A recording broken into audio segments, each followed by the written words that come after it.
Hello, everybody. Welcome back to the Draw Straws podcast. My name is Nelson, and this is Logan. And we're pretty much what's the best way of putting it, Logan? We're just out of it this week, I guess. Yep. We're We're ready for that always winter out of it. break. Yeah, I'm beyond ready for that winter break. I'm gonna be honest with you. Yeah. It'll be nice when it arrives. Yeah. We're both a little bit, I guess you could say, under the weather in terms of he's got a cold. I think I'm starting to get a cold right now, but somehow some of the symptoms that I have of a cold aren't present, but Just not feeling too physiologically, good. no. It's just like I mentioned to you earlier, it's just aching and that's it. But Yeah. I mean, I am committed to this podcast, so I am not going to put it aside for the sake of We've been going strong. What is this, like week 13 or something? I don't know. We've been at it for a while, so Yeah. we're doing good, I would say. Yeah.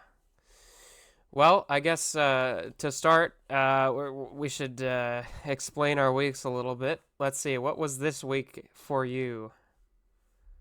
So this week for me was the same old like go to work, school, Yeah. rinse and repeat. Work, I mean, was fine.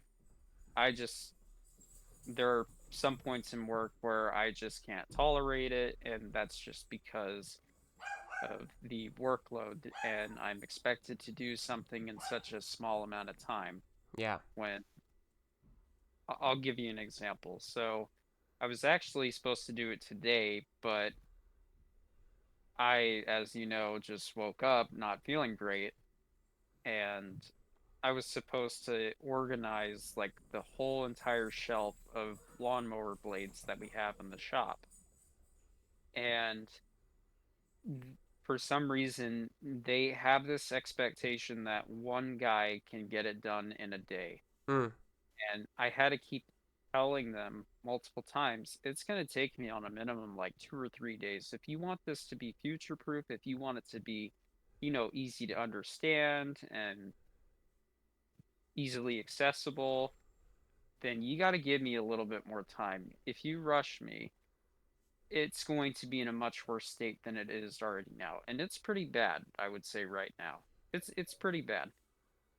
Um, and it doesn't help they when you have coworkers that like cite and basically mock what you talked about beforehand, where you tell them, I if you leave me alone and you don't bombard me with work, it theoretically speaking, it probably would be possible to get it done in a day. But they like to twist and turn words against you, and that's just it's frustrating. Yeah. But they're not going to be there tomorrow, so hopefully I will have all the time in the world to actually get to it and not, do customer service. Because that's another reason why I'm not able to get stuff done is because they just take work that like a customer approaches one of my coworkers, they want to talk to that coworker, like they have a question, and then they go, "Nelson, do you want to help him out?" Tuh, So they deflect work. that's And crazy. it's frustrating because, well, I'm in the middle of something, I'm working on something, and like, yeah, I'll help, but you're just as capable, if not more capable, of helping them out than I am. And I get it, it's supposed to give me experience, and well, it's just it's frustrating. Yeah. And that's been going on for I want to say about the last couple of weeks, and I think what I'm going to do, I talked to my mom about it and I talked to my girlfriend about it, and I was going to write a letter to my boss, both of my bosses, maybe even all four of them, and just emphasize that I do appreciate being in the position that I am in right now, but I cannot go on without identifying some of the problems that I see, and it's having an effect and toll on my health Yeah. and just especially my emotional health. Because I'm I will say if I showed up to work today, I had a feeling I probably would have exploded. Like I probably would have had a meltdown. So it probably was a good thing that I didn't show up to work today. Yeah. But I was just going to list out the problems and just present it to them and just have them read it because I feel like if I just talk to them one on one in person, I know it would be better to do that. But if I do that, I know it's going to be a lot more emotional and, less professional. So Yeah. that's one of the things that's been going on, especially for this past week. Yeah. And in terms of school, what was it? I think it was Monday night. I just pretty much did both of my finals online until like 2 o'clock in the morning. Oh man. So, Jeez. And then you had your I mean, presentation. yeah, presentation was yesterday in class. That went, I told you how that went. Yeah. That went okay, I would say. But it, I think if anything for that presentation, I think I shocked the entire class with like my presentation style. And I it's part of the reason why I think I missed them all because it was less social and more professional. Hmm. And even though it was supposed to be a simple, fun assignment, I kind of took it a little bit too seriously. I Oh, I guess. I see. mean, I got a good grade on it, but Yeah. yeah. I mean, Interesting. that's what's been going on with me. I'm done for this semester, Yeah. so yeah, that's Done both about. emotionally and literally. That's good. So Well, how's it been for you? yeah, I woke up Monday with a sore throat and I was not feeling very good. And I was supposed to go to work. Let's see. So I went to class, did calculus because it was like the second to last day of that class. So I figured I might as well go. Um, and I was supposed to go to work after class, and I did. I showed up, and uh, the guy I work for, well, I work for slash with, he's a volunteer. He kind of, knows the ropes and knows what to do. Um, we talked a little bit about some plans, and I was like, yeah, I'm not feeling very good today, so just be aware of that. Just don't get too close to me. I don't know. I don't want to get you sick. And he's like, "What are you doing? You shouldn't be here." He's like, "Go home." Uh, so I was like, "Okay. Next week we'll try to make up what I missed this week." So I'm going to work 6 hours. No, 12 hours next week instead of 6 hours next week. Um, and hopefully we can get a lot done. So that'll probably work out for the better. But it sucks being sick, and he was there and he stayed after I left, and he's like 86. He shouldn't really be doing a lot of work, but he does anyway. So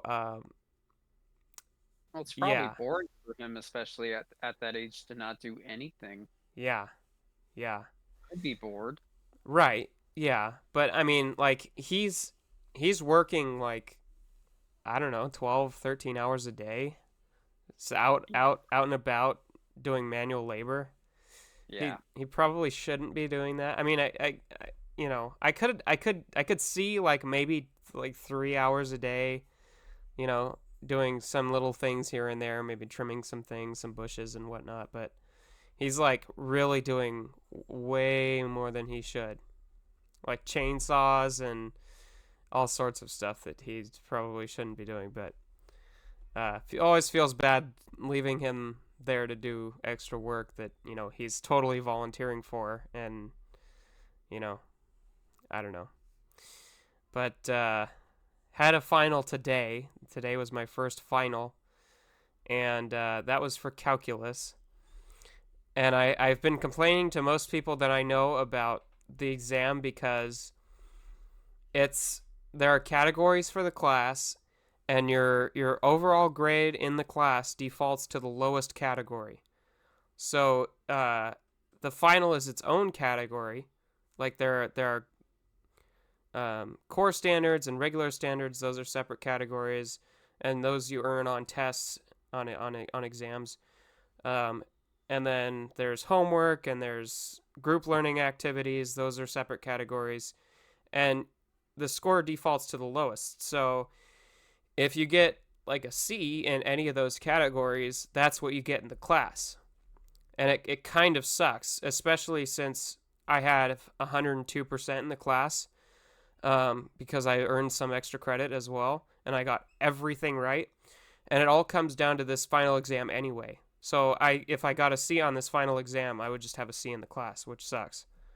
Um, so it was a high tension exam, and I think I did pretty well, but the questions were on the harder It side. doesn't it doesn't what's the best way of putting it? It doesn't just lower your grade. So if you got a like you said, if you get a C on the test, you Yeah, basically get a C overall in the class. yeah, Okay, well then what was the point of putting in all that effort prior to the semester yeah. Well, I mean, you or the have to semester? because even like if I got a C on the homework, that's what I get in the class, even if I get 100% on the final exam. Well, if I get a well, if I have a D in the class and I get a C on the test, wouldn't You or still get a D in the class, so it defaults yeah, to the lowest score. And that's that, underwhelming. yeah, it's kind of a brutal system. And It is brutal. I don't know if he realized how brutal it would be. Um, to be fair, like he gives a lot of leeway in other places. Like on the I wonder homework, he mostly checks that if you've done the correct number of questions. And if you make a silly algebra mistake or something on the exams, he's like, okay, I can see that you understand what you're doing. You just made a little silly mistake here. little Um, partial credit, that's always nice. yeah, and it's not even partial credit. He'll give you the full credit for the problem if you've shown that you kind of know what you're doing.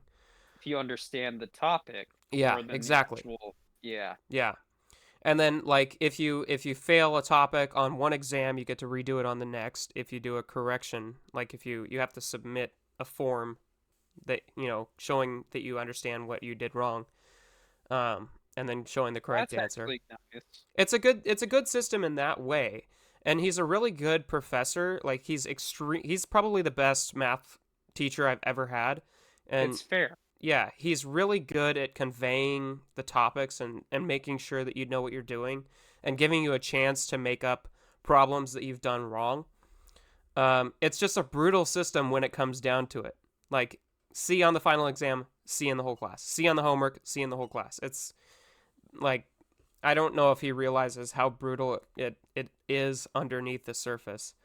But I think probably worst case scenario, I get a B on the final exam, which is not bad, but obviously I have 102% in the class. I was kind of hoping for an A, and I haven't had a B in any college class that I've taken so far. So this would tank I'll the probably, GPA. you'll be fine. You're Yeah, gonna be fine. I mean, there weren't like I said, the questions were on the harder side. They were more difficult than usual. Most of the How exams many he kind of questions gives you were a simple question, and but it's still it's still the same topic. It's just he can make them look more difficult. Um, and there were several on this exam where it seemed like he was trying to trick us, and it just wasn't a super feel good exam, which kind of sucks. But I think I did all right. It's just kind of a pain. And Yeah. then I'm not actually done with finals until Wednesday of next week. Um, so the schedule's kind of weird. They like split it up into 2 weeks, and it's like so it's Thursday and Friday this week, and then Monday, Tuesday, Wednesday of next week. Super strange. And that's pretty much it. That's my week. All sorts of fun. That's all we get. We Yeah, get fun. yeah. Tis the season for all sorts of fun like that. Getting sick Yeah. and taking finals. Excuse me. So, would you like to talk about your first topic that we discussed?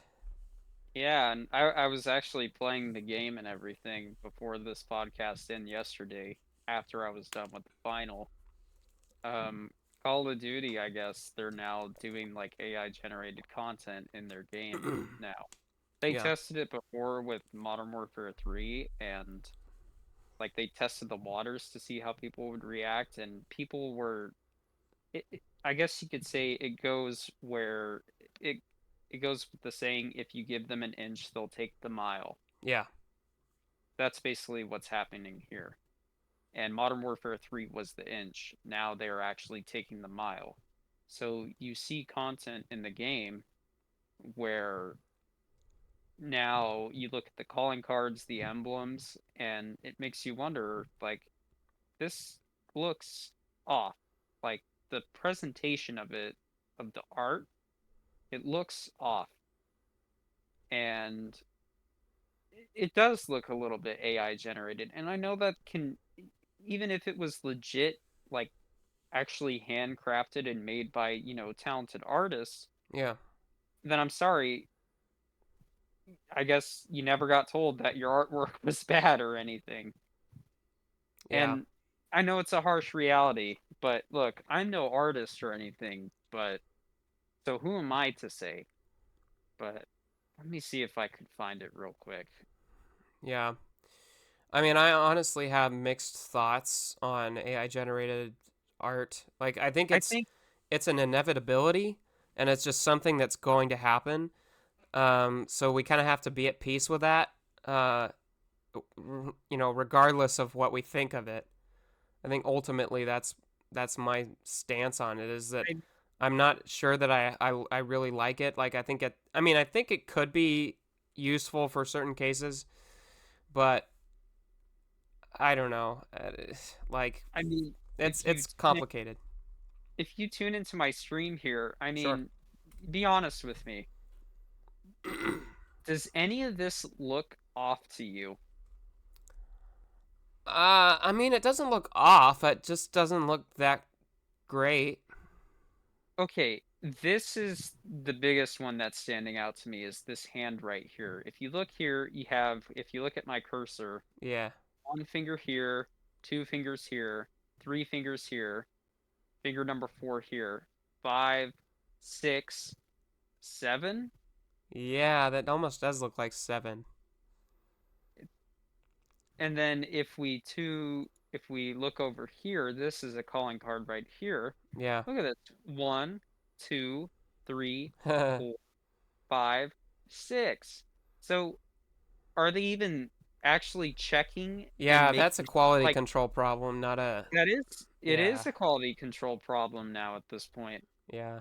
And then what was it? I mean, this also looks AI generated to me. Yeah. I'm just gonna the reindeer does. There was another thing too that looked AI generated as well. Let me see if I can find it real quick, but I'm wondering if it's here. But it's just it goes back to what I said. If you give them an inch, they'll take the mile, of course. And Yeah. they started doing like bundles and stuff that are AI generated for Modern Warfare 3, and that wasn't really a good thing to showcase. Let me see if I can You find know it. what? I just thought of something. Like to me, the best use of AI, whether that be in art or writing or work of any other sort, is as inspiration.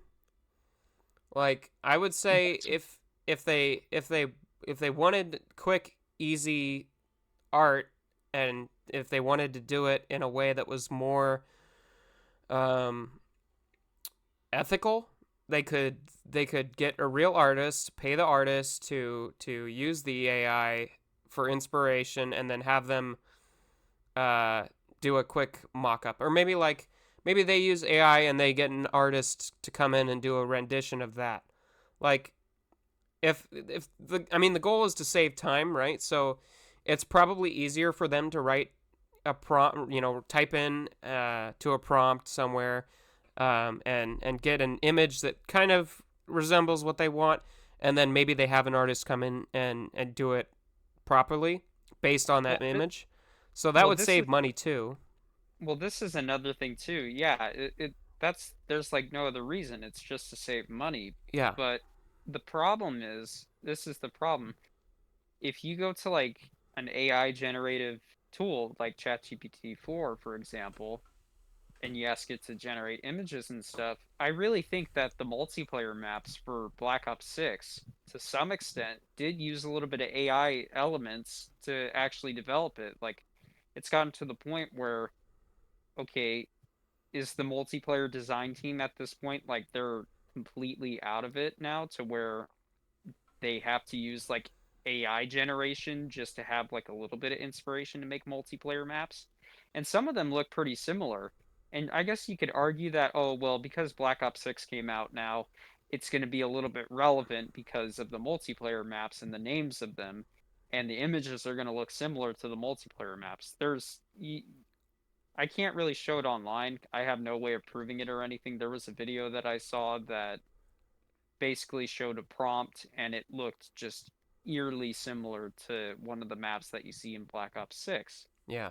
And it makes you wonder, okay, well, I'm fine to some extent, but then I guess that goes back to the saying, if you give them an inch, they'll take the mile, of course. If they if they're using AI to Yeah. make multiplayer maps, then Yeah. I'm you're not being, there's no sense of originality or work, and it's just becoming, like slop essentially. Right. And this was another thing too that I also wanted to bring up because of this whole AI stuff. There's like the voice actors for Black Ops 6, like the zombies cast and everything, and all the multiplayer characters. They basically pulled from their contracts because their contracts aren't protected by AI. Mm. So now Call of Duty, they have their own voice recordings of those actors, and they can just copy, replicate the tone of their voice, and just use it to make just generative AI audio Yeah. from that voice. So now they're even getting lazier because Activision, a company that made 8.7 billion last year. Yeah. Has nothing to spare for voice Yeah, actors and artists. yeah. Yeah.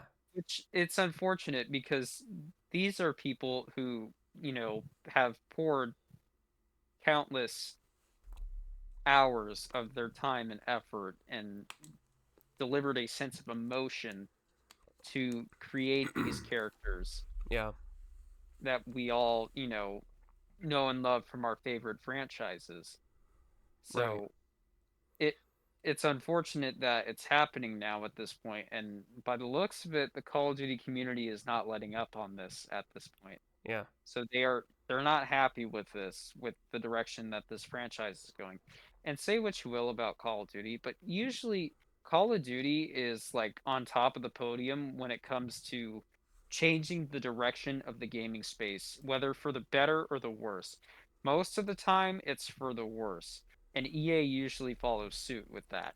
Yeah. So it Yeah. makes you wonder, okay, so now since Activision is now using AI to generate content for the game instead of actually, you know, paying good artists who actually have talent and, work their butt off for something.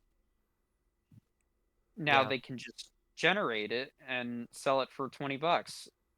So it makes me wonder, okay, well, is the skin that I'm buying, is it actually made by a human being or is it just something that was generated? And Yeah, there's something really special about stuff that's made by people. Um, like the dark matter camo and everything, yeah, I worked my duff off for that thing. right. And right now I'm doing the zombies camo grind now at this point. And I mean, how long is it going to be until that stuff is going to get AI generated? Yeah. I can't imagine very long. I think a lot of these large companies that are making so much money, the goal is to make so much more money. And the way you do that is by, cutting, the stuff that can be replaced by AI, cutting out the people that can be replaced by AI, whether that Well, be writers or artists or voice actors. It's kind of a mess, especially ethically. I think that at some you're point killing most the goose. people say again. You're killing the goose that lays the golden egg. Yeah, yeah, 100%. People are the goose. They make a lot of people make golden eggs, and they make stuff that's really unique and really interesting. And that's kind of what's cool about humans is a lot of the work that you get artistically and in literature is very different from other things that have been made in the past. Artificially, yeah. Yeah, and obviously artificially because you know basically what the AI is doing is taking in a bunch of pictures and then making something that's similar in a lot of ways to every other picture that's been made. Well, Larry and Bob the Tomato were not wrong over 20 years ago that entertainment would be randomly generated. Randomly generated. Well, thing is, it's actually really bad, of course. I mean, shock and horror, but Yeah. I think there's an ethical way to use AI in these spheres. I just don't think that it's going to be used. I don't think that AI is going to be used ethically unless fans make some sort of well, effort to what needs to happen, and I think what was it? Part of Valve's new policy for the Steam marketplace now is you need to, when you are publishing a game now, you need to disclose and mention that the game utilizes some AI elements, yeah, and it's going up against Valve's policy at the moment for Call of Duty because they're selling a game at the moment that does indeed, there's clear evidence of it, yeah, like you just saw in those pictures right there, it uses AI. So I don't know what's going to happen if Call of Duty is going to get, taken off of the Steam marketplace or something. That would be crazy if that happened, yeah, because that would be the first indication to me that their franchise is actually starting to spiral down into something that I really hope doesn't go into a place that I want it to go. Like, I mean, what was it? I watched his video earlier. The Axeman made a video. He said, "Can you imagine what if they had this type of power like 7 or 8 years ago? Can you imagine if Activision, y- with the loot box fiasco and everything that was going on back then, yeah, where you had AI generated rewards in the loot boxes? Can you imagine how awful that would be? But because of, the laws that are going on right, right now, they can't put loot boxes in the video games. They can't. It's yeah, banned, yeah, which is good. But I mean, can you imagine if EA did that? I can already imagine that they're thinking of something right now. yeah. I'm almost certain that Oh, they're actually definitely. into that. Yeah, I And think I think the only way to mitigate the use of AI that's kind of malicious or favors AI over people and real jobs for real people is litigation or so much pushback by fans that there's like a boycott or something that decreases the number of people purchasing the items or the games or whatever. Um, and like I said, I think it could be used ethically. I think that if it was used for inspiration, to save time or something like that, that would be fine. I think there is a place for AI in you know the gaming industry. I just don't think it's being used correctly right now. I think that's it the main shouldn't thing. be like you shouldn't be able to see it on the surface, I guess. Yeah, But even then, because here's the thing, if I buy a game knowing, and I hope it becomes the law or something like that, or it gets enforced, knowing that I buy a game and it also says utilizes some AI elements, I'm thinking, okay, well then is this money actually going to support the developers that made it? yeah, Probably I not. don't know. I'm kind of on the fence on it. I mean, you can, if you want, I can understand the inspiration, but to me at least, the best type of inspiration is when you really have to figure out a way to brainstorm and actually think and come up with something unique and creative. Yeah. That's what I think. Yeah. Instead of just going to a prompt and because at that point, I don't think you're using your brain. You're not really critically thinking. Yeah. That's what I think. But I can understand why you would use it for some inspiration Yeah. I to mean, process. people are often at their best when they bounce off of each other. Like when you discuss your ideas with someone else, they can give you feedback and they can help you figure things out. So And they I can think, argue.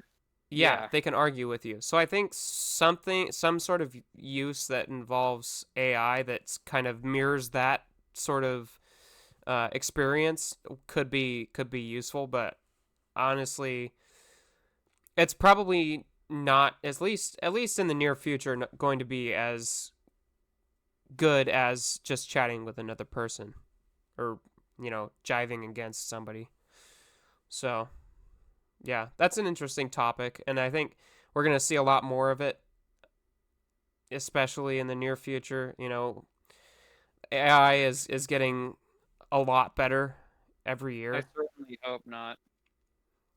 Yeah, I mean, I don't see how we could avoid it. Honestly, I wouldn't be surprised if we start seeing completely AI generated video games in the next 2 years or so. Because Elon Musk, he's one that's kind of at the forefront of that. He has this. He's trying to open a new company that's um, entirely AI generated video games. So we'll see how that goes. It's probably going to be a. I wouldn't be surprised if it's an experiment of his just to see, like you said, how it goes. But Yeah, I don't know. I don't like the idea of seeing content that I buy or a game that I buy be artificially made. yeah, I just don't like that. yeah. It's almost like artificial diamonds versus real diamonds. Like Yeah, the the value is kind fact of that lost when you get the like, artificial diamonds. okay, well, I'm already paying this much money for it, might as well get the real deal.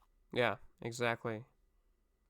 Yeah, but Well, one game that doesn't seem artificially generated is Indiana Jones and the Great Circle.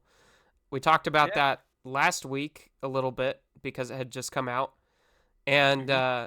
I played it a little You bit. did it. Yeah, Yeah, and I think it's a really solid game. It's got that handcrafted feel, and the game engine that they used, the ID, is it ID? I don't know, it's something. like the id 8 engine or It something like yeah, what's it id 8 called? or something. Like Generation 8 engine or something like that. Yeah, Let's see. and it's an amazing engine, and honestly, I'm just surprised that the rest of the industry is still going to Unreal Engine 5 So because it utilizes the id Tech 7 engine, yeah. according to sportskita.com. Right. So I mean, I'm just amazed at the engine. They got it to run at 60 FPS, and it's one of the most beautiful games that I think has ever been released. Um, Well, they did a shot-for-shot remake of the of Raiders of the Lost Ark, yeah, and which I it think that was, if anything, that was the most beautiful, yeah like shot-for-shot remake. Yeah. yeah that was the cutscenes are astounding. They like I almost can't tell the difference between this and reality.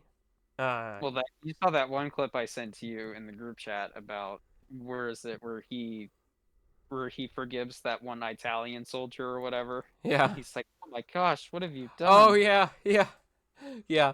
They have some. They do have a lot of humor in the game. It really is actually they nailed the aspect of Indiana Jones better than Disney did, I would Yeah, say. 100%. Like this was actually the like true messiah of the Indiana Jones franchise. Like the fifth movie, I guess you could say was the false messiah. Like this was the redemption arc or Yeah, something like You And it can makes me definitely tell that they had people on the project that really like Indiana Jones.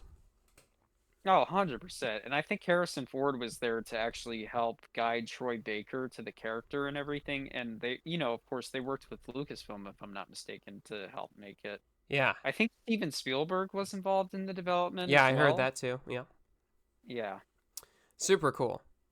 really cool stuff. I mean, I haven't played it. I mean, do I have that much interest in it? I'm just going to be honest with you.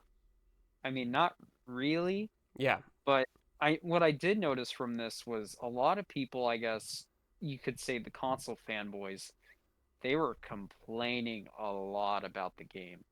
And you Mostly had people PlayStation players. PlayStation, yeah, and I'm thinking to myself, you idiots, do you not realize that you wouldn't have Uncharted, Tomb Raider if it wasn't for Indiana Jones? That's what inspired those franchises. Yeah. 100%. That's what inspired them. Right. So without Indiana Jones, you wouldn't have those at all. Yeah. You wouldn't have those unique gameplay elements or anything like that. So just to go in and bash on it just for the sake of bashing on it without playing it, Yeah. it's ridiculous. Yeah. A lot of But PlayStation fans are extremely salty that it's an Xbox exclusive right now. yeah, They well, really Concord wanted is one thing. yeah, they really wanted day one release on PlayStation. It And I makes me sad. That game didn't get Game of the Year. yeah, I know it couldn't have been in the running. It was too late, but Concord would have been a great Game of the Year. yeah. Oh man. But the thing I kind of wanted to bring up was Unreal Engine 5. I watched a video this week on Unreal Engine 5 and how it's ruining gaming. And they detailed all of these Isn't it just inefficiencies. optimization? That's it. I mean, a lot of it is developer side, but there are so many things about Unreal Engine 5 that make it a Well, a game engine ripe for poor optimization. Let's Well, say that. another thing too is I don't think it's just Unreal Engine 5. I think it has to do with like the APIs that a lot of computers use because Yeah. a lot of people are on, well, using DirectX 12. That's one of the things. DirectX 12, I get it. It's been out for a few years now at this point, but Yeah. a lot of people, a lot of developers are struggling with this new API compared to DirectX 11. Yeah. So it's hard to optimize it. Or you could be like Valve and make it for DirectX 9, 10, 11, Yeah. and it performs flawlessly across the board for each version. You could be like Valve, who actually care and make an effort, but that Yeah. comes at the cost of like 10 years of development. But Right. yeah, but I think that's another issue, especially is the API that it's using. I Yeah. Vulkan I heard was, it's the equivalent to DirectX 12, but from my fair share, especially of like playing Red Dead Redemption 2, I've had better performance on Vulkan than DirectX 12. DirectX 12, for some reason, it's just this weird, you get these weird occasional, just huge 1% low FPS dips all of Yeah. a sudden. Yeah. But on Vulkan, it's less it doesn't happen as often. And for the most part, I get traversal stutters, and that's normal for video games. It's frustrating, but that's normal. Right. So I just wish that we would get to the point where, okay, if it's still stuttering, then see if you could just get that fixed. I'm willing to wait as long as that gets fixed, so that way I don't have to deal with it. Yeah. But I know I went down the rabbit hole, but I think that's part of the reason why, especially Unreal Engine 5 gets a bad rep. It's a beautiful engine. A lot of movies and stuff use it now. Yeah. Uh, Mandalorian uses it. They used, I think, like Unreal Engine 4, an advanced version of it, I think, and now they're using 5. But I mean, Let's see. This guy is the one that talked about it. He's pretty young looking, but he's extremely knowledgeable. This isn't the exact video. I had a hard time finding it, but um, he well, it he is a knows a big lot. optimization. Say because you what? have to use. Yeah, it is actually. He's not wrong. Fake optimization because part of that is you use these graphic upscaling Yeah, techniques. So yeah. DLSS, DLA, They're and using those to make up for FSR. their poor optimizations. Okay, well, if it's poorly optimized, then optimize it for goodness sakes. I know. Yeah. But this guy, he's extremely knowledgeable. I don't understand a lot of what he's saying because it's so in depth, and he obviously knows the reins of UE5, like most people don't.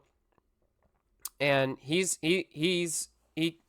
knows how to explain the lighting sources and the physics engines and everything.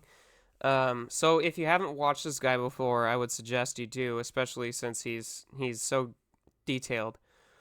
And but the main thing is, I agree there are a lot of things that could be contributing to modern gaming's issues with optimization, etc., poor performance. Uh, he makes a good case for Unreal Engine 5 being one of the main problems with modern gaming. Uh, he shows that it's like a for Fortnite engine. They designed it specifically for Fortnite, and it doesn't necessarily scale to every game. Uh, and I Yeah. think the reason I brought up Indiana Jones was because it's on a different engine, and it runs fantastically and pretty much better than any game I've seen at that high fidelity. Well, you got to take into account as well, Logan, the history of that engine. Doom, the first Doom game Yes. ran off of that engine. That is Yeah. just a lot of games that you see nowadays. Most first-person shooters spawn from Doom. Combat Evolved spawned from Doom's engine, from the id Tech engine. Even Call of Duty spawned from Yeah. advanced version of id Software's Doom engine. Yeah. They just dubbed it their own. Yeah. And a lot of game companies they do that. That's normal. That's just part of game development. But the mechanics and the feeling of the game, it's completely different from like the design and everything. Quake, I think it was Quake actually. Quake used an advanced version of id Tech's Doom engine, and then Call of Duty used an advanced version of Quake's engine. I think that's what it was. It used like the Quake 3 engine or something. I don't remember, but let me double check. Where did That's why it's so optimized, I would say, Yeah. because it's a language formula that a lot of devs nowadays, it's like simple math to them. They understand it. And I'm sure it's complex, but for them it's just like another day in the office. Right. But he says Unreal Engine 5 is an engine that's kind of a generalist engine. It's not super well optimized, especially for some of the games that are coming out on it. And uh, Here you go, if you're yeah, let's see interested. this. It says here that the Call of Duty engine is known as the IW3 engine, which is a proprietary game engine developed by Infinity Ward. It is a modified version of the Havoc physics engine, a popular physics engine used in many AAA games. The IW engine was originally based on id Tech 3. Mm, Yeah, so I mean, now Infinity Ward is of course now on the IW, I think it was the IW7 engine. I think that's what it was for the IW9 engine, I think. A lot of the new Call of Duty games utilize this highly advanced version of. So, I mean, it all spawned from pretty much Doom, essentially. yeah, I thought I could have Doom sworn it. What it. Eternal ran on the same engine, I think, as the Indiana Jones game does. Yeah, because it's Bethesda games, and then it also the original id Software. Yeah, They made Doom, of course. right. Um, the other thing about Unreal Engine is it kind of incentivizes use by third parties because they provide so many assets and so many resources for developers. Yeah, Um, here it is. they make it easy, and it does look beautiful when you get the final product. But oftentimes you get poor performance, and that's the main issue. And a lot of people are trained in Unreal Engine 5. They know how to use it, so that's a big factor.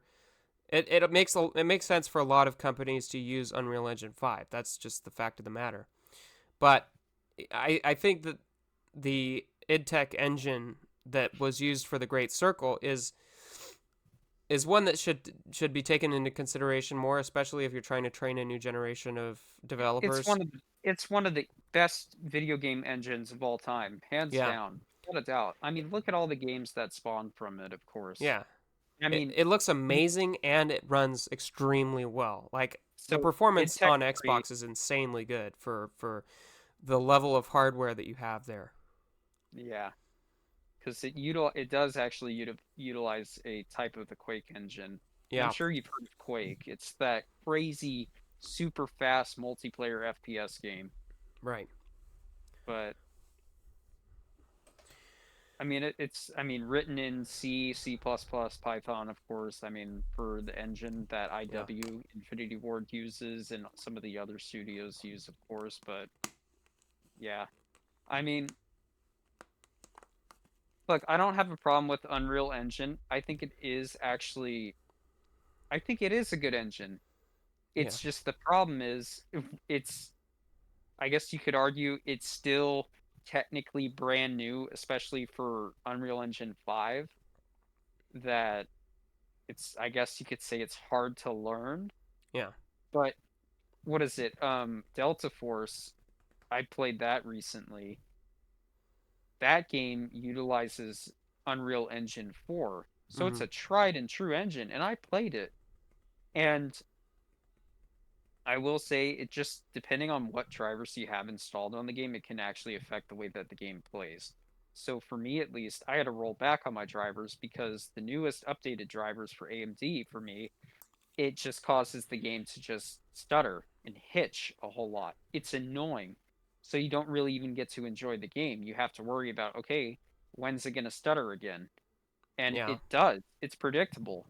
But when you roll back on previous drivers, it's like nothing. It's perfectly fine. And but it is well optimized in my opinion. It's a good optimized game. right. And I mean, that's hard to come by for a lot of free to play titles, but for Fortnite at least, they get the exception because Fortnite already did have an established game even before the Battle Royale mode came out. It was called Save the World.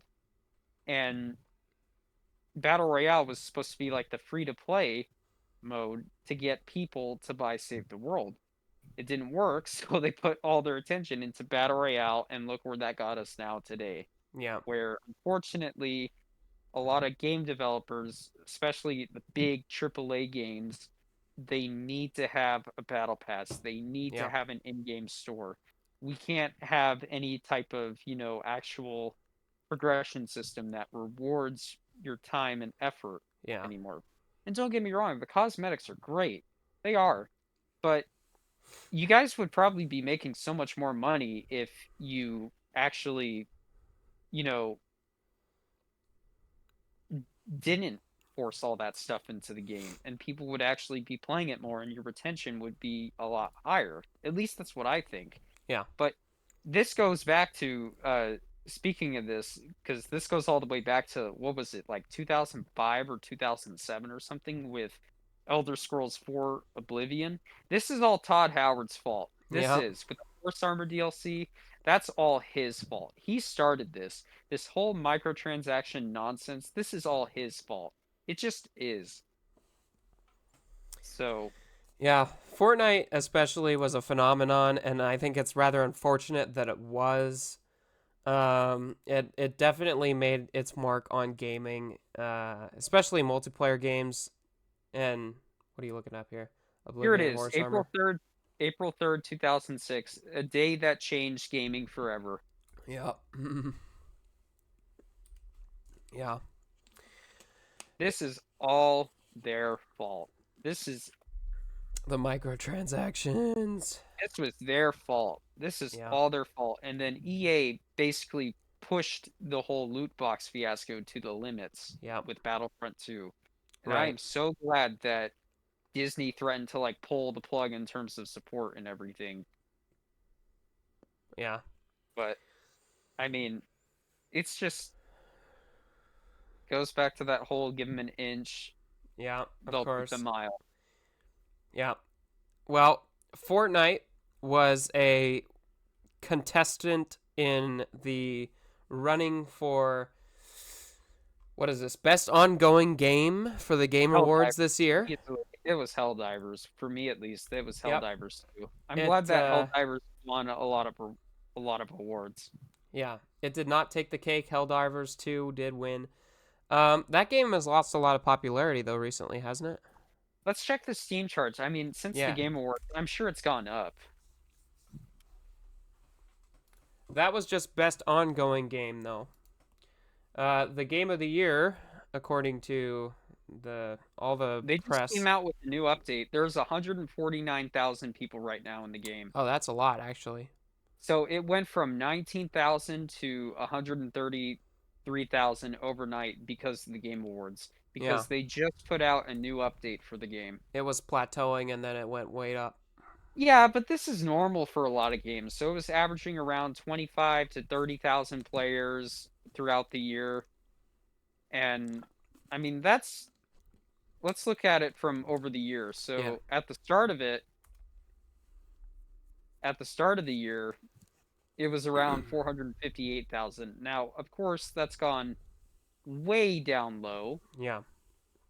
but it's not a bad game. The reason why they had this whole debacle to begin with was because of the whole entire like PlayStation Force Link account situation on PC. Oh, yeah. Of course. That was the reason why they got bashed Yeah. hard.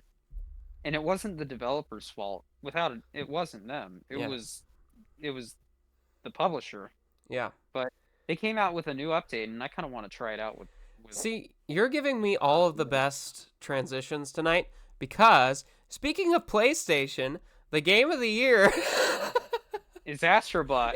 is Astrobot, which I think is kind of insane. Like, Well, what doesn't make sense to me, if I may, is that it's a good platformer game. yeah. I haven't heard much about it except it being a good platformer game, and it has like a lot of crossovers with other games. Yeah. So they like Fortniteified it, I would Well, say. my understanding is that it's supposed to pay homage to PlayStation's history, and they did a pretty good job. Like they tied in everything that's been part of a big part of PlayStation's history, and that's one reason people like it so much is because it's a it's a good platformer in and of itself, and it has a lot of cool mechanics and whatever. But it also has fun It would have been quirks and cool.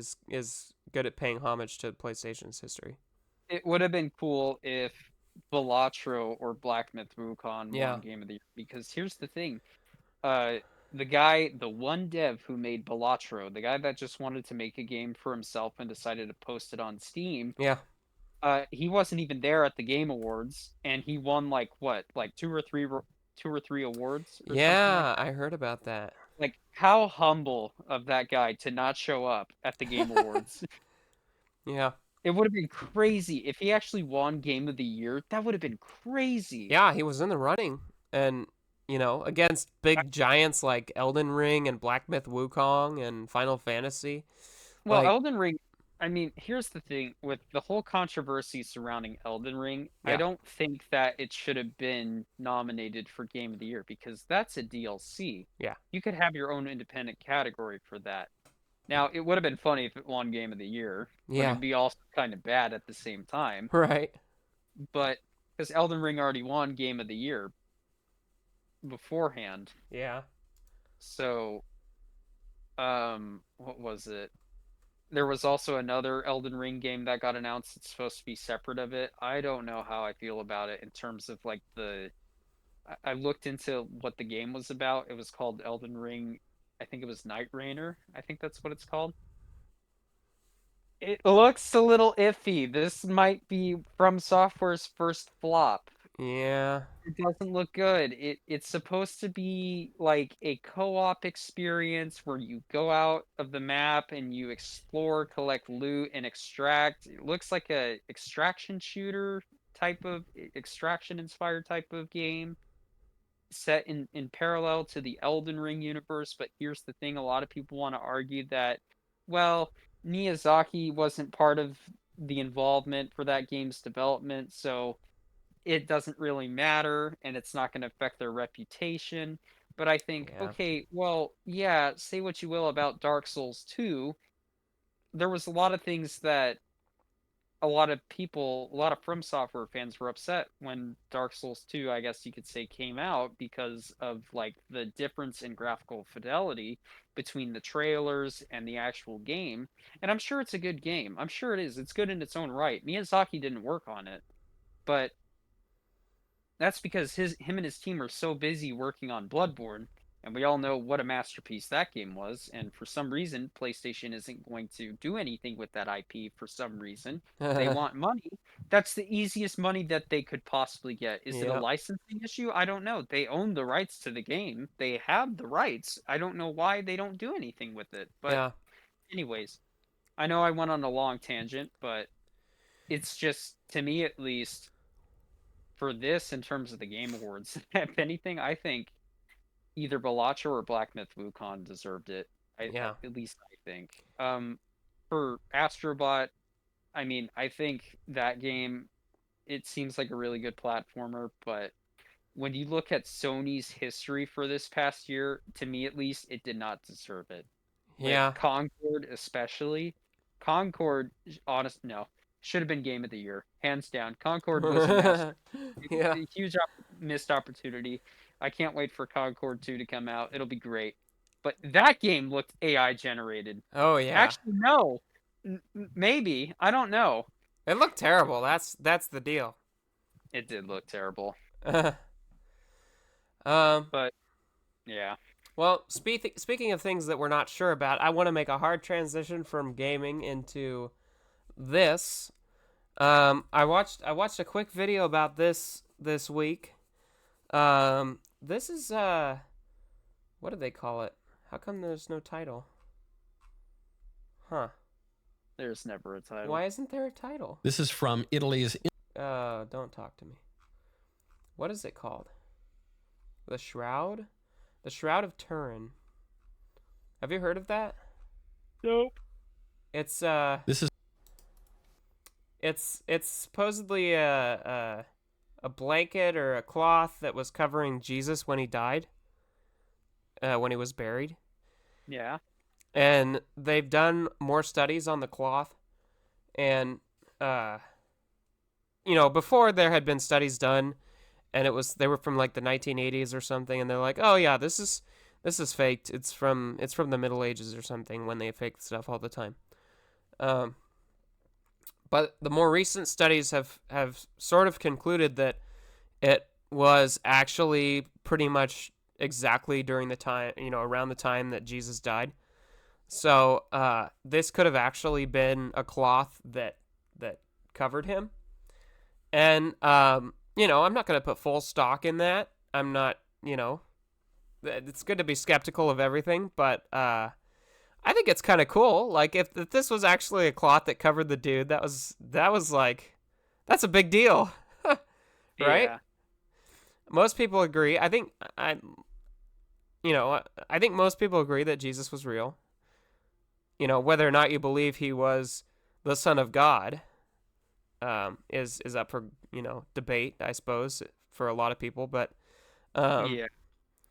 I think most people agreed that he was real, and I'm one of those people, obviously. Yeah. And yeah, I don't know. It looks cool. Do you have any thoughts? I mean, I mean, that's unfathomable to me at least. For that being the cloth that covered him, I think that's interesting. I mean, I've seen a lot of biblical studies, especially for like the history and contrast of, with like the world and the Bible. Yeah. One of the things that comes to my mind, especially, I know it's not really related, but like the parallels, not parallels. but you've heard of the story of Sodom and Gomorrah, correct? Yeah. Okay. There is actual, like, I forgot where it's located exactly, but you could actually on Earth, it's theorized, and I like to believe it's real. I think it is real. You could actually see the pillars of salt. Mm-hmm. Yeah, you talked about this briefly in one of the other ones. Yeah, Oh, did I? Oh my goodness. I got a really just faint very memory. briefly though. But that was one of the things that's what this kind of reminds me of. Yeah, this is kind of similar, I guess, huh? I think that is fascinating. What was it? There was another thing too. I don't remember, but Well, I it suppose I should related. kind of explain what you're seeing in the picture, right? Yeah, Because I didn't. So like this is, I don't know, maybe it's an X-ray or it's a picture of the cloth, but the actual cloth itself shows like an imprint of some dude in his face, and he's bearded, and obviously he looks kind of like that. Um, but the thing that's kind of confounding is it's not paint. It's not it's not it's like some it's like you know when you take a camera and you take a picture of something, it basically just leaves a light imprint on something from the exposure or whatever. yeah. Hmm. That's kind of what this is. That's what they've kind of figured out. It's like a light imprint. It's like there was a flash of light, and this what do they call it? A negative was created. So was it two blankets? I think Two pieces of cloth because there's a front and back. you know what? I don't actually know. The one I've seen is like an up close of the face. So I haven't actually really seen this specific thing. I obviously, if you want, you can watch this guy, Dr. John Campbell. He did talk about that. My dad watched the whole thing. I watched a different video that was about the same thing. Yeah. Um, but yeah, honestly, and the thing about it being a like a flash of light that created this image, not paint or whatever or pigment, is that as far as we know, there were no ways of doing something like this back then. Back in the Middle Ages or back in Jesus' day, right? So this maybe is evidence that he is the Son of God because like flash of light, he's risen from the dead, you know? He Mm. that sort of thing. I'll tell Left you. an imprint on his blanket. Well, I'll tell you what isn't is the depictions that you see of him in church, Yeah. where he's like white American flag. Yeah. That's no. That's They're no. not accurate. I mean, No, it's not. And that's just at that point you're just creating him in your own image. yeah. That's what I think. Yeah. I mean, I I was watching some videos today about recreating characters with different races like from TV shows and stuff. So like they take a character from a TV show and then they race swap it. Um I have mixed feelings on that. I'm not entirely sure how to feel. Like especially if you're talking about Jesus. Like Well, he was Hebrew. yeah. Yeah, He's not he white. was darker skinned, like he would have He had a been darker probably skin tone. tan or Yeah. whatever. But as far as depictions go of him and iconography and race swapping, uh I don't know, as long as it's not malicious, it's probably fine. I don't know. I haven't really formulated an opinion on that, but Yeah. I think it's cool. That This is pretty cool. especially if they find out more about it, that would be really interesting. As far as I know, all they've determined is a date, uh, and they did cross reference it against previous samples that had been taken, and it turned out they didn't match. So something was confounding about the tests that had been done in the 1980s, and they're more accurate now anyway. Uh, Yeah. so yeah, that I think that's really cool, especially if it does mean something in terms of proof that he was the son of God. Uh, so yeah, I mean, super cool. Um, That is pretty neat. I will say that. I don't have any more smooth transitions. Uh, I suppose the last two things I have to talk about are political. So disclaimer, politics. I don't like doing that anymore, but I'm gonna do it anyway. Um, I think this is really cool too. This is just another like me kind of geeking out about stuff. Donald Trump was named Person of the Year by Time magazine. First called Hitler, now this. I know, right? That's crazy. And apparently, this is his second time being named Person of the Year by Time magazine. Because I guess he He went was. from being indicted to the what do you call it? The prison cell photo or whatever it's Yeah, called. The his mugshot. mugshot. Thank you. Yeah, To this. yeah. I know it's a pretty crazy swing of things, Yeah. but I just couldn't imagine this being a thing. I mean, maybe like back in the day when he was just a businessman in New York doing, construction stuff. Maybe I could see that, and obviously he did. Apparently, he did get Person of the Year beforehand, but oh yeah, look at that. Oh man, that's pretty crazy. I just didn't see this happening in a million years. For the second time, Yeah, acknowledging profound political influence and historic comeback following his victory over Kamala Harris in the November 5th election. yeah. The magazine stated for marshaling a comeback of historic proportions, for driving a once-in-a-generation political realignment, for reshaping the American presidency and altering America's role in the world. Donald Trump is Time's 2024 Person of the Year. Time is Wow. not a conservative media outlet by any No, stretch of the they are. imagination. No.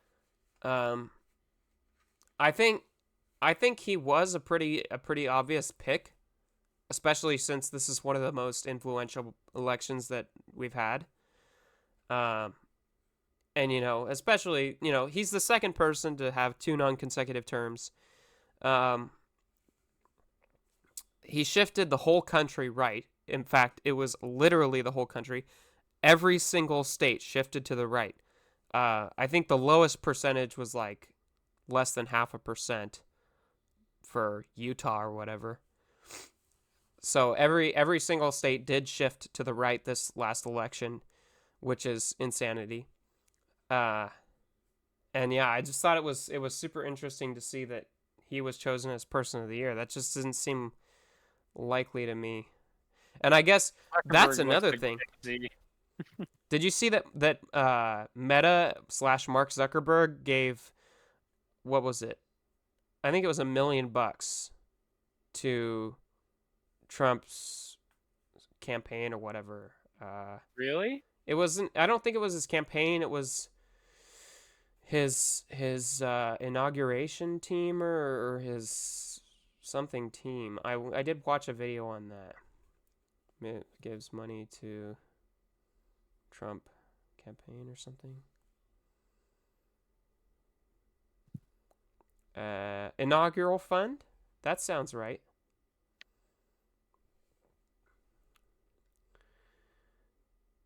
Yeah. I thought that was interesting too because I suppose, well, Mark Zuckerberg with Facebook had played a big part in Well, the, he admitted that on Joe Rogan's podcast, I believe. yeah, Like the US government went to him and said, "Hey, you need to do this. You need to yeah, do that." suppress the Hunter Biden story. And I Which, think speaking of which, he was I don't know if they pardoned this paid him last off to week. do that. What's that? I know. I don't know if they paid him off to do that or if the government actually forced I him to do assume it. it was a threat. Yeah, I don't think it was a transaction. I It think was it was like a blackmail. threat, which shouldn't be tolerated, to be fair, but Yeah. or at least should be reported upon.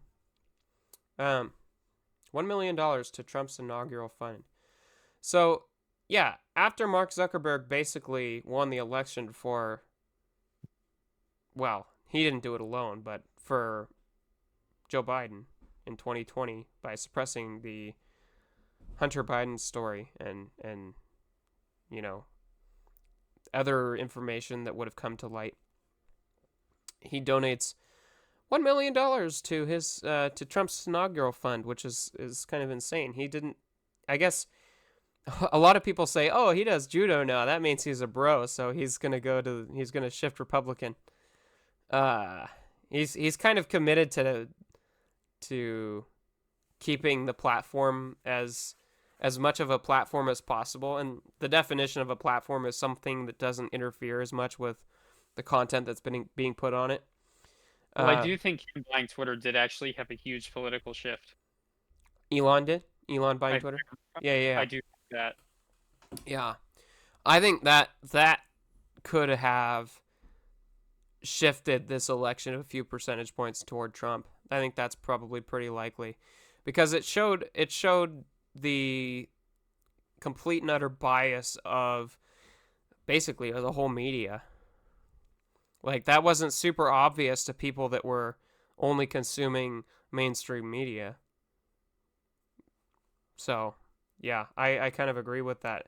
And I think that Facebook kind of moving that direction, the direction of free speech and that sort of thing is helping a lot too. Uh let's see, the last thing I have is, oh yeah, this interview. Trump did an interview on NBC. Have you watched it? I've seen clips of it. Yeah. I'll probably watch it tonight when I'm playing COD Zombies. He's kind of unapologetic in this interview. He doesn't have anything to lose anymore. He's not running for president anymore. So he's just going to do what he's going to do and nobody's going to stop him. That's what I'm getting out of this. Um so I don't know. She asked him a lot of questions. She kind of comes across as biased, but Well, she's he better than said some other something. interviewers. What was it? He said something to the Libertarian Party that on day one he would pardon and release someone from jail or prison or whatever it was. That's what he said. It Yeah. was some 12-year-old kid that happened over 7 years ago. Let me see.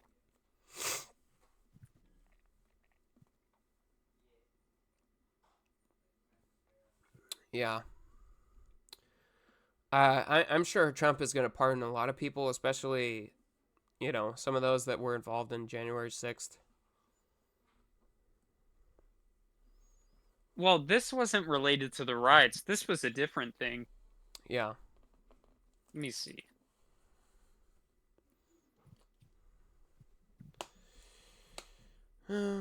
He said his first day of his presidency is going to be packed. Like he has a lot of plans for day one.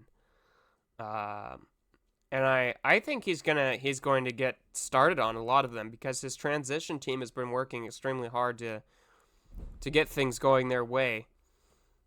And you know, I really think that he's going to get a lot done, and I think he's willing to take political hits on this go around because um it doesn't matter what people think about him anymore because he's not going to be president anymore. So if he does the right thing and it hurts uh some people and it hits some people the wrong way or brushes people the wrong way, I think he's just going to do it because he has nothing to prove anymore. He's just going to get the job done. Uh, you know, one thing is with the deportations that he's kind of promised. I think he's not afraid to send back as many people as he's promised to because he doesn't like the media reports the child separations and the sending the whole families back and the all the basically all the bad stuff that you can say about deportations. And I don't think that's going to affect him in any way this go around because He's not running for president another time. This is it. He's gonna get it done, and he's gonna, I don't know, prove that he's willing to take one for the team, I guess. But yeah, that was that was pretty much what I had about this one. I don't know if Yeah. you were able to find the. No, it doesn't look like it. I'm looking for the I don't know. If you this interview is an hour and 16 minutes chat long. GPT. Oh yeah, this interview is an hour and 16 minutes long. So if you have a chance, you should watch it. He really, kind of comes across as if he doesn't care anymore about politics. He's just gonna get the job done. Um, so that's a thing. But an hour and 16 minutes is a long time to watch, and I could see not watching it, but it's worthwhile. And I think that there are. His PC crashed. That's not good. I'm left here out to dry. All right, well we'll see if he gets back. That would be good. Um, here he calls me. Let's see what he has to say. Hello, you're on speakerphone with the people watching as well. To the listeners, my PC crashed. Yes. Well, we're pretty much done anyway, so I'll wrap it up. Yeah, I'll see if I can find it next time on the episode for the podcast. Yeah. Um. Oh. Okay. So let's see. I basically said all I want to say about this thing. I would say if you haven't watched it, go ahead and watch it. There are a lot of clips online, so you could find a clip reel. There are some really good clips out there, and he does really come across as unapologetic, and I think it's a solid interview.